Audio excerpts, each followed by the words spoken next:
Alrighty, guys, so I'm here today to discuss the UFC 253 pay-per-view event, give you guys some insight, the results of the fights, and just go over everything that happened on the main card. The first fight that occurred was a catchweight bout between Hakeem Dawodu,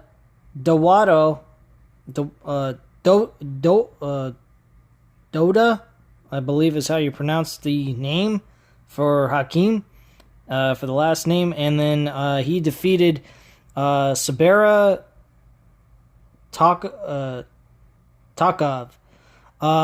They won, Hakeem won by a split decision here. 28-29 went to Takov. 30-27 went to Hakeem, and 29-28 went to Hakeem as well for the split decision victory. This fight was, it was whatever. It really wasn't all that big of a deal. It was just a nice way to kickstart the show. They did alright. They went back and forth. It was very hard to call because 1 minute one guy was winning the fight, the other was winning the fight. So the split decision was definitely the right call by all three judges. It was very hard to score, and every one of them had a different opinion about the fight and how it was supposed to be scored. So I give them a lot of credit on that tough decision that they had to make. So kudos to all three of the judges, and as well as the fighters. Ketlen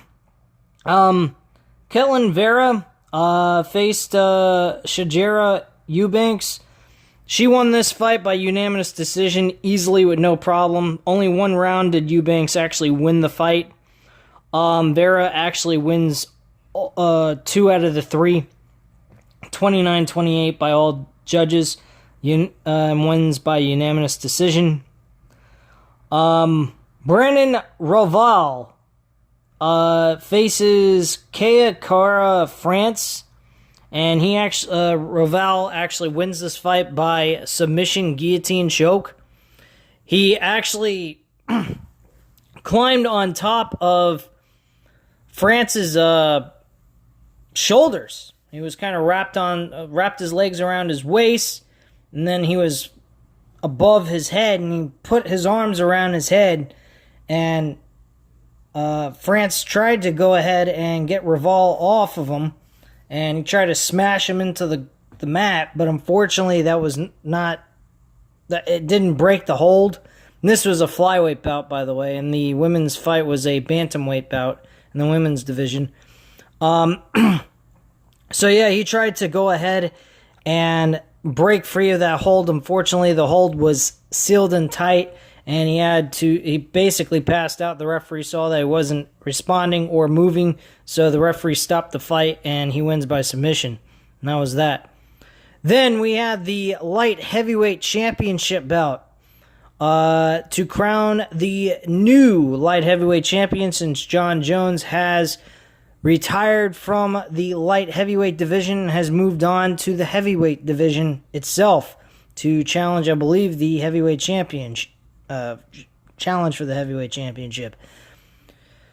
Now the two guys that were in the fight, Dominic Reyes and Jane Blowitz.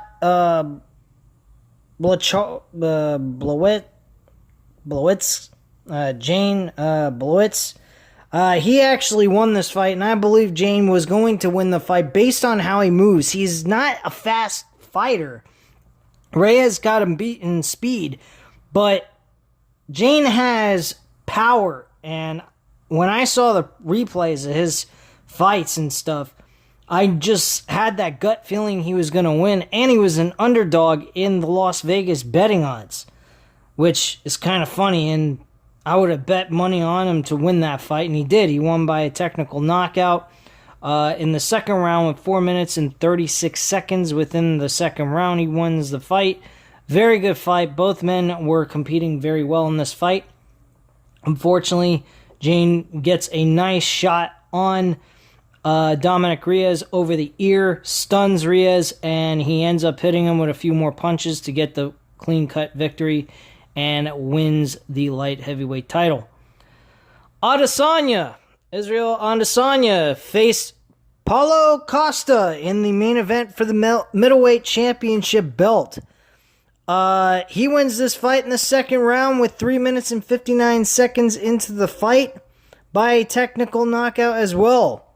Hits him really hard and puts him out with no problem. This fight wasn't even close. The first round, Adesanya was kicking Costa's ass. Adesanya was extremely fast in that fight. Costa could not keep up with him. Yes, Costa had power, but he does not have the capability of keeping up with Adesanya. I think Paulo Costa would benefit more if he went to the light heavyweight division and moved on to that weight class, because number one, he's a big buffed guy. He's a guy that doesn't move extremely fast, but he's a strong puncher. And I think he would have a great career in the light heavyweight division. That's just my opinion. But that's just how I feel about Costa in this situation and how he performed. He just couldn't keep up with him. Adesanya was way too fast, and Costa was just way too slow compared to Adesanya. So that's just the overall look of the fights. I was not surprised by Adesanya winning this fight based on the fact that he had speed, precision, and he's a hard hitter. If he hits you good enough in a good spot, he'll knock you out. He's done it before. So what he did in this fight was no surprise to me. I was definitely going with Adesanya going into this fight, and he came out the victor in the end. So that's pretty much it, guys. So at this time, you know what to do. Hit the like button if you liked the video. Hit the subscribe button if you're not subscribed to the channel, of course. And leave a comment down below, and I'll definitely get back to you on that.